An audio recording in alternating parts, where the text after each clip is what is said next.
November 1943. Thorpe Abbotts, England.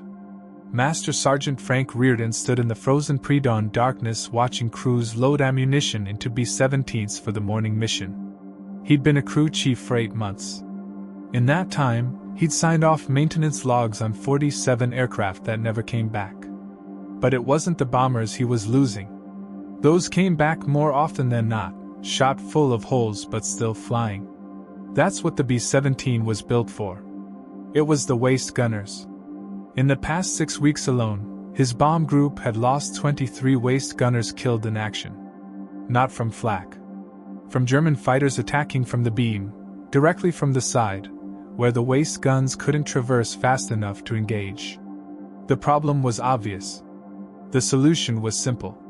But making the fix would violate direct orders and could end his career. Reardon made the modification anyway. And what happened next would spread through every B-17 group in Europe, without anyone ever officially approving it. Here's what was killing waste gunners in 1943. The B-17's waste gun positions were open windows on either side of the fuselage. 2 gunners stood there with .50 caliber machine guns mounted on flexible mounts, defending against beam attacks, fighters coming in from the side.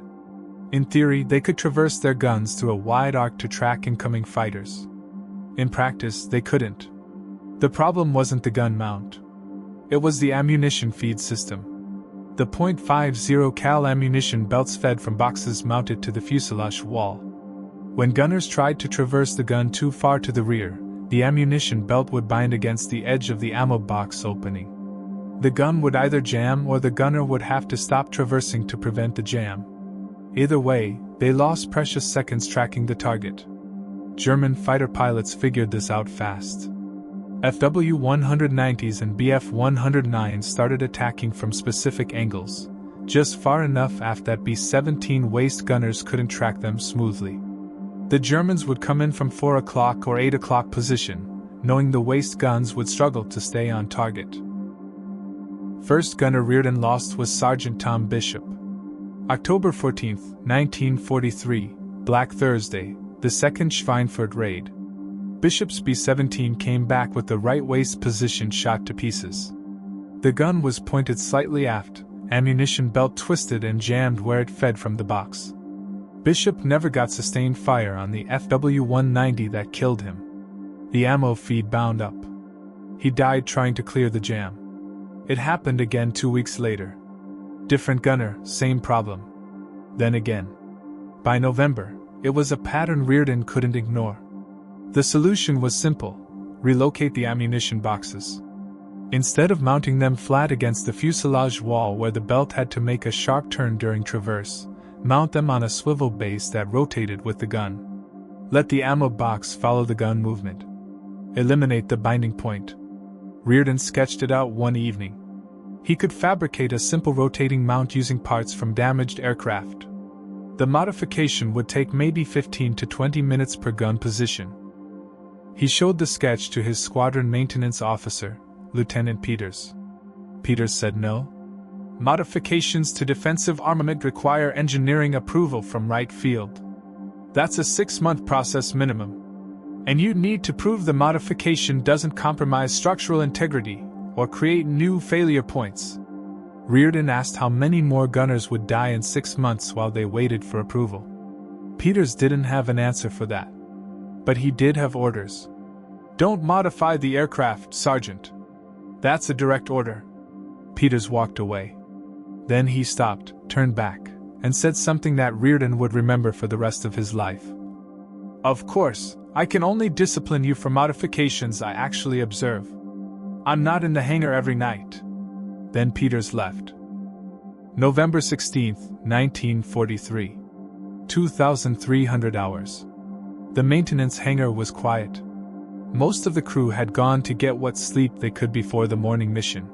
Reardon worked alone under the B-17 nicknamed Hell's Bell, scheduled to fly in less than 8 hours.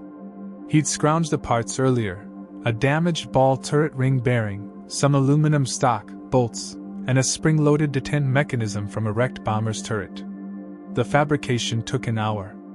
Creating a rotating base for the ammunition box that would swivel smoothly, lock into position when needed, and handle the weight of a full ammo box plus the dynamic loads during combat maneuvering. The installation took 15 minutes per position. Remove the old fixed ammo box mount. Install the rotating base. Remount the ammo box. Test the traverse. Gun moves left, ammo box rotates with it. No binding. Perfect. He did both waist positions. 30 minutes total install time. Then he cleaned up, removed any evidence he'd been working in that section of the aircraft, and went to his bunk. The next morning, the regular inspection crew checked. Hell's bell. They looked at engines, control surfaces, hydraulics, weapons. Nobody specifically inspected the ammunition box mounting configuration. Why would they? Those weren't flight-critical systems. Staff Sergeant Mike Sullivan climbed into the right waist position at 0630. He was 20 years old. This was his 7th mission. Reardon watched. Hell's bell. Take off at 0715. He didn't tell Sullivan about the modification. Didn't want to get the kids' hopes up in case it didn't work. All he could do was wait. The mission targeted ball-bearing factories at Schweinfurt. The formation encountered heavy fighter opposition over the German border. At 0923, Sullivan's voice came over the intercom. Fighters, 4 o'clock high. 3 FW-190s dove on the formation. One broke off to attack. Hell's bell. From the beam, the classic attack angle where waist gunners usually struggled. Sullivan swung his gun to track the fighter. The ammunition box rotated smoothly with the gun mount. No binding. No hesitation. He tracked the FW-190 through its entire attack run, firing sustained bursts. Spent brass cascaded across the deck. The German fighter took hits along the fuselage and wing root, trailing smoke as it broke off the attack. Sullivan couldn't believe it. His gun had traversed smoothly through the entire engagement. No jams. No fighting the ammo belt. It just worked the way it should have worked from the beginning. The formation faced 3 more fighter attacks on the way to target. Each time, Sullivan engaged targets from angles that would normally cause his ammo feed to bind. Each time, the gun worked perfectly. When Hell's bell landed at 1345, Sullivan climbed out of the waist position and immediately found Reardon. What did you do to my gun? It moved like it was brand new. The ammo fed smooth as glass even when I was traversing all the way aft. Reardon just smiled. Did it work? Hell yes, it worked. I put rounds on targets I couldn't even track before. Within 24 hours, every crew chief in the squadron knew about the modification. Sullivan told his pilot. The pilot told his squadron commander. The commander quietly asked Reardon to show him the modification. Reardon expected to be court-martialed. Instead, the commander said, "Can you do this to every aircraft in the squadron?" "Sir, Lieutenant Peters specifically ordered me not to." "I'm giving you a direct order, Sergeant. Modify every B-17 in this squadron. Starting tonight." Reardon worked with 5 other crew chiefs. They fabricated rotating mounts in batches, installing them on aircraft between missions. Within a week, they'd modified 18 bombers. The results were measurable. Waist gunner effectiveness increased dramatically. Kill claims from waist guns went up. More importantly, waist gunner casualties went down. Word spread to other bomb groups. Crew chiefs visited Thorpe Abbott's to see the modification. They took the design back to their own groups and started making the same changes. By January 1944, hundreds of B-17s across England had the rotating ammunition box mounts. No official authorization. No engineering approval. Just crew chiefs making a change that should have been made at the factory. The Army Air Force Engineering Command found out in February when an inspection team from Wright Field visited several bomb groups and noticed the non-standard ammo box mounting. Their official report: unauthorized modification to defensive armament systems. Their unofficial recommendation: modification is effective and should be incorporated into production aircraft. Boeing engineers studied the field modification and integrated a similar system into late production B-17 GS. But Rearden never received official credit. The Boeing documentation called it an improved ammunition feed configuration developed through combat experience. Here's the uncomfortable truth about military innovation: sometimes the best solutions come from people who aren't authorized to implement them. Rearden's modification saved an estimated 800 to 1,000 waist gunners' lives based on casualty rate reductions in groups using the modification. But it raises a question nobody wants to answer. How many men died before November 1943 because the system required 6 months of engineering approval for a 15-minute fix? The ammunition feed problem wasn't a secret. Every waist gunner complained about it. Every crew chief saw the jammed guns and twisted ammo belts.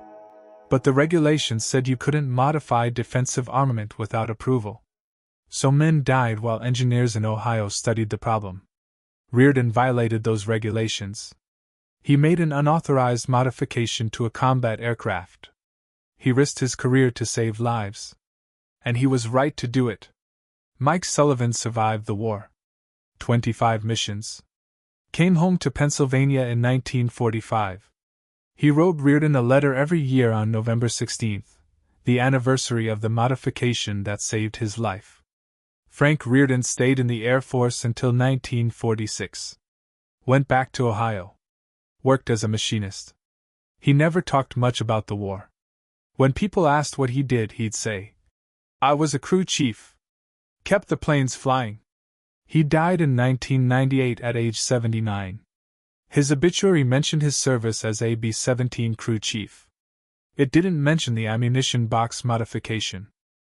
Didn't mention that he saved hundreds of lives with a 15-minute fix.